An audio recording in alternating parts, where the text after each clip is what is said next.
عباده الذين اصطفى أما بعد أعوذ بالله من الشيطان الرجيم بسم الله الرحمن الرحيم وما أرسلناك إلا رحمة للعالمين۔ انتہائی قابل قدر حضرات علماء کرام اور بزرگان محترم برادران عزیز، میں آپ تمام حضرات کا اپنی طرف سے ہمارے جمعیت علماء برطانیہ لندن کے امیر حضرت مولانا مفتی خالد صاحب کی طرف سے، حضرت مولانا زاہد الحسینی صاحب کی طرف سے اور ہمارے سرپرست حضرت مولانا شیخ تشریف فرما ہے، ہمارے بزرگ عالم دین حضرت مولانا رحمانی صاحب کی طرف سے، میں سب کی طرف سے آپ تمام حضرات کا شکریہ ادا کرتا ہوں اور آپ کو خوش آمدید کہتا ہوں۔ ہمارے محترم مہمان لاڈ قربان صاحب تشریف لائے ہیں، ان کا بھی شکریہ ادا کرتا ہوں۔ میں چونکہ خود میزبان ہوں اس پروگرام کا، تو بیانات تو حضرات علماء کرام نے کرنے ہیں۔ مفتی صاحب نے، ہمارے دوستوں نے مجھ سے کہا کہ آپ بھی کچھ بیان کریں، تو ان کے حکم پر میں چند باتیں عرض کر دیتا ہوں۔ یہ جو کانفرنس ہو رہی ہے، یہ لوٹن کے اندر اس ہوٹل کے اندر تیسری کانفرنس ہے جمعیت علماء برطانیہ لندن کی طرف سے، جو ہر سال یعنی تیسرا سال ہو رہا ہے یہاں منعقد ہو رہی ہے۔ اس کانفرنس کا مقصد کیا ہے اور اس کانفرنس میں جو علماء تشریف لائے ہیں وہ اس مقصد کو بھی بیان کریں گے۔ چند باتیں میں عرض کر دیتا ہوں۔ آپ دیکھ رہے ہیں کانفرنس کا عنوان یہاں پر سامنے لگا ہوا ہے، وَمَا أَرْسَلْنَاكَ إِلَّا رَحْمَةً لِلْعَالَمِينَ۔ اللہ تعالیٰ فرماتے ہیں اپنے پیارے پیغمبر صلی اللہ علیہ وسلم سے کہ ہم نے آپ کو عالمین کے لیے، تمام جہانوں کے لیے رحمت بنا کر بھیجا ہے۔ آپ صرف مسلمانوں کے لیے رحمت نہیں ہے، آپ غیر مسلموں کے لیے بھی رحمت ہے۔ گزشتہ انبیاء جتنے آئے اور جن قوموں پر اللہ کا عذاب آیا، جب عذاب آتا تھا تو اللہ اس وقت کے پیغمبر اور نبی سے ارشاد فرماتے تھے کہ آپ بستی سے باہر نکل جائے، اس لیے کہ جہاں نبی ہوتا ہے وہاں عذاب نہیں آتا۔ لیکن قربان جائیے، جب محمد الرسول اللہ صلی اللہ علیہ وسلم کو اللہ نے مبعوث فرمایا تو اللہ نے آپ سے یہ نہیں فرمایا کہ میں آپ کے دشمنوں پر عذاب بھیجنے والا ہوں، آپ باہر تشریف لے جائیے، بلکہ یوں ارشاد فرمایا وَمَا كَانَ اللَّهُ لِيُعَذِّبَهُمْ وَأَنْتَ فِيهِمْ، پیارے نبی جب تک آپ ان میں ہوں گے ان پر میں عذاب بھیجوں گا ہی نہیں۔ یہ ہے رحمت للعالمین۔ اب ہمارے لیے کیا پیغام ہے؟ میں ایک حدیث سناتا ہوں، صحیح بخاری اور صحیح مسلم میں ہے۔ آپ صلی اللہ علیہ وسلم رحمت للعالمین ہے، آپ کا پیغام بھی پیغام رحمت ہے۔ آپ نے امت کو بھی رحمت کی تعلیم دی ہے کہ میرا ہر ایک امتی، وہ مسلمان دوسرے مسلمانوں کے لیے، انسانوں کے لیے رحمت بنے، زحمت نہ بنے۔ اور آپ نے ارشاد فرمایا، بخاری اور مسلم شریف کی حدیث ہے، آپ نے فرمایا کہ مثل المومنین فی توادہم وتراحمہم وتعاطفہم مثل الجسد۔ تمام مسلمان، جتنے بھی مسلمان ہیں دنیا کے جس خطے میں رہتے ہیں، یہ آپس میں مودت، آپس کے اندر شفقت اور رحم دلی کے اندر ایک جسم کے مانند ہے۔ جسم کے ایک حصے پر اگر درد ہو تو پورا جسم درد محسوس کرتا ہے۔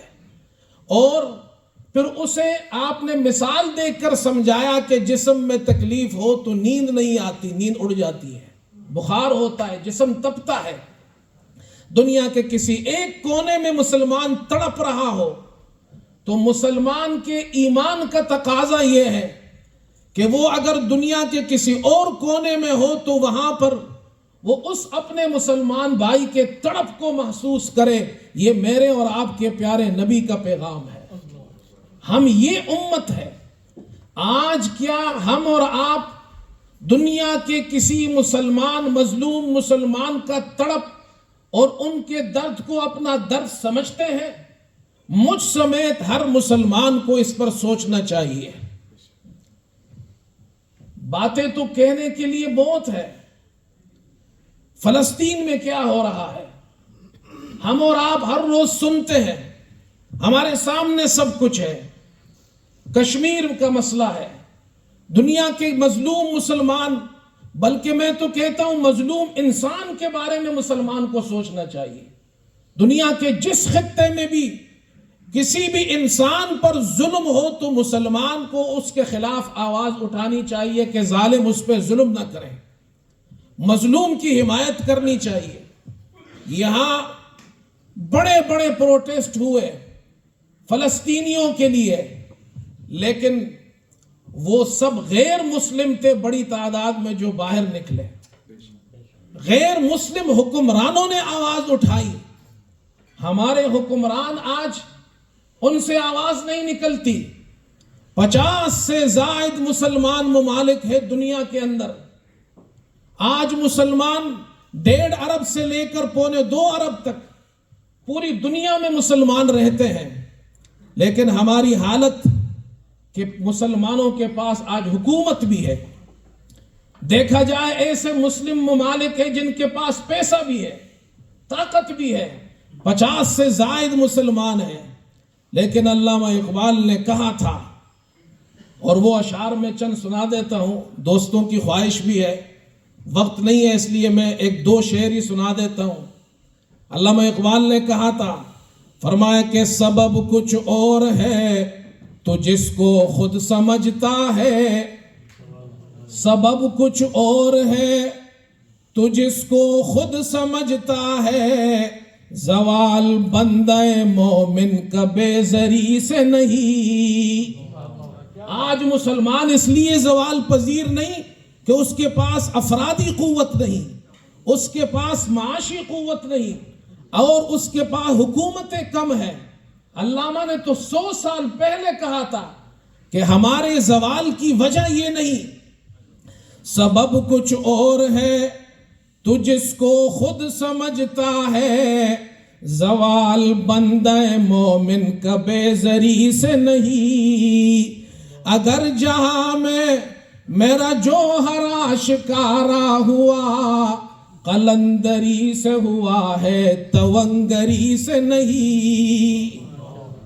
آج ہم نے اللہ سے اپنا تعلق ختم کر لیا، ہم نے قرآن سے اپنا تعلق ختم کیا، تو ہمارے حکمران بھی کمزور ہیں، ہمارے لیڈر بھی کمزور ہیں، بات کہنے کے وقت میں بات نہیں کر سکتے. میں صرف ایک مثال دیتا ہوں کہ اسلام جب شروع ہوا، پہلی حکومت مدینہ منورہ سے شروع ہوئی. ابھی زیادہ عرصہ نہیں گزرا تھا، زیادہ عرصہ نہیں گزرا، پہلی حکومت کو 25 سال کا عرصہ گزرا، 25 ایئرز. اس نیو حکومت کو جو رسول کریم صلی اللہ علیہ وسلم نے بنائی تھی، حضرت معاویہ رضی اللہ تعالی عنہ، حضرت علی رضی اللہ عنہ کا دور ہے، اور آپس کے اندر مسلمانوں میں ایک سیاسی مسئلے پر اختلاف ہوا، ایک اختلاف پیش آ گیا، اس تفصیل میں نہیں جاتا. اس دور کی سپر پاور طاقت تھی، اور وہ طاقت روم کی طاقت، جو اس وقت کی سب سے بڑی طاقتور حکومت. روم کے بادشاہ نے دیکھا کہ مسلمانوں کے درمیان ایک اندرونی مسئلہ چل رہا ہے، یہ اچھا موقع ہے میں مسلمانوں پر حملہ کروں. حضرت معاویہ رضی اللہ عنہ کو جب علم ہوا کہ وہ ہمارے آپس کے اختلاف سے روم کی حکومت فائدہ اٹھانا چاہتی ہے، تو آپ نے اس وقت کوئی اسمبلی کا اجلاس نہیں بلایا, کوئی قومی اسمبلی کا اجلاس نہیں ہوا, کوئی سینٹ کا اجلاس نہیں ہوا, کوئی OIC اور وہاں پر جناب کیا ہے لوگوں کو بلا کر OIC کے اندر قرارداد پیش نہیں کی گئی. آج ہماری OIC کو ہم جانتے ہیں کتنی طاقتور ہے, کتنی بات کر سکتی ہے. حضرت معاویہ رضی اللہ عنہ اکیلے ایک آدمی, اور اس وقت ان کی حکومت نہیں, حکومت بھی حضرت علی رضی اللہ عنہ کی ہے, اور وہ شام کے گورنر تھے. لیکن ان کی طاقت دیکھیں کہ انہوں نے قیصر روم کو خط لکھا, روم کے بادشاہ کو جو خط لکھا وہ کتابوں میں موجود ہے. البدایہ میں حافظ ابن کثیر نے لکھا, 2 سطر کا خط ہے, صرف 2 سطر کا, لیکن اس 2 سطر کے خط کی طاقت آپ دیکھیں. آپ فرماتے ہیں واللہ لئن لم تنتہی وترجع الى بلادک یا لعین لأصطلحن انا وابن عمی علیک ولنخرجنک من جمیع بلادک وَلَنُضَيِّقَنَّ عَلَيْكَ الْأَرْضَ بِمَا رَحُبَتْ. اتنا سخت ہے, اتنا سخت ہے. اور خط کی زبان دیکھیں آپ, ایک مسلمان حکومت جو 25 سال ہوئے, اس مسلمان حکومت کا ایک گورنر وہ خط لکھتا ہے, سپر پاور طاقت کو خط لکھتا ہے, جس کی فوج اس کی سرحدات تک پہنچ چکی ہے, اور وہ لکھتے ہیں. اور وہ الفاظ کیا ہے, فرماتے خدا کی قسم اے روم کے بادشاہ, اگر تو اور تیری فوج یہاں سے واپس نہیں ہوئی تو سن لے اے لعین, یہ الفاظ ہے, اے لعین تو سن لے, میں اپنے چچزاد یعنی حضرت علی کے ساتھ مل کر تیری حکومت پر حملہ کر دوں گا, تجھے ساری زمینوں سے نکال دوں گا اور زمین تجھ پر تنگ کر دوں گا. شان رسالت, خلافت راشدہ. یہ وہ خط ہے جو آج بھی موجود ہے. ہم اور آپ نے یہ خط سنا ہے. روم کے بادشاہ نے جب یہ خط پڑھا تو وہ کانپ گیا, اسی وقت اس نے فوجیں بلا کر اپنی فوجیں واپس کر لی. اس کی ہمت نہیں ہوئی مسلمانوں کی طرف آگے بڑھنے کی. آج ہم کس جگہ کھڑے ہیں؟ ہم وقت ختم ہو گیا ہے, اسی لیے تو میں کا بیان تو ہو نہیں سکتا, چند الفاظ ہے.